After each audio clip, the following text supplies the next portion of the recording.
Hi കൂട്ടുകാരെ, ഇന്നത്തെ പൊതിച്ചോറ്. ഇന്നത്തെ പൊതിയിൽ എന്തെല്ലാം കറികളുണ്ടെന്ന് നോക്കിയാലോ. അതോടൊപ്പം തന്നെ നിങ്ങളുടെ വിലയേറിയ സപ്പോർട്ട് തീർച്ചയായും നമ്മുടെ ഒപ്പം വേണം. എല്ലാവരും ഒന്ന് ഷെയർ ചെയ്യണം, ലൈക്ക് ചെയ്യണം, കമൻറ്റ് ചെയ്യണം. നമ്മളിന്ന് ആദ്യം വെക്കുന്നത് ഒരു തോരനാണ്, ഓമയ്ക്ക തോരനാണ്. അത് കഴിഞ്ഞ് പൊതിയിൽ മുട്ട പൊരിച്ചതാണ്. മീനൊന്നും കിട്ടിയില്ല, അതുകൊണ്ട് ഇന്നൊരു മുട്ട പൊരിച്ചതും പൊതിയിൽ വെക്കുന്നുണ്ട്. അടുത്തതായി നമ്മൾ ഇന്നലെ ഇവിടെ ഇഞ്ചിക്കറി വെച്ചായിരുന്നു, ഇന്നലെ വൈകിട്ട്. അതിൽ കുറച്ച് കറിയും നമ്മൾ വെക്കുന്നുണ്ട്. അടുത്തത് നാരങ്ങ അച്ചാറാണ്.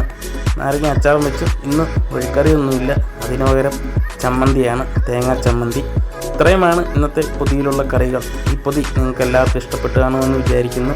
ഇഷ്ടപ്പെട്ടാൽ മുമ്പേ പറഞ്ഞ പോലെ എല്ലാവരും ഒന്ന് ഷെയർ ചെയ്യണം, ലൈക്ക് ചെയ്യണം, കമൻറ്റ് ചെയ്യണം. നാളെ നമ്മൾ പൊതിച്ചുകൊണ്ട വീഡിയോയുമായി വരുന്നതാണ്. അപ്പോൾ നാളെ കാണുന്നവരെ എല്ലാവർക്കും ഓക്കെ, ബൈ.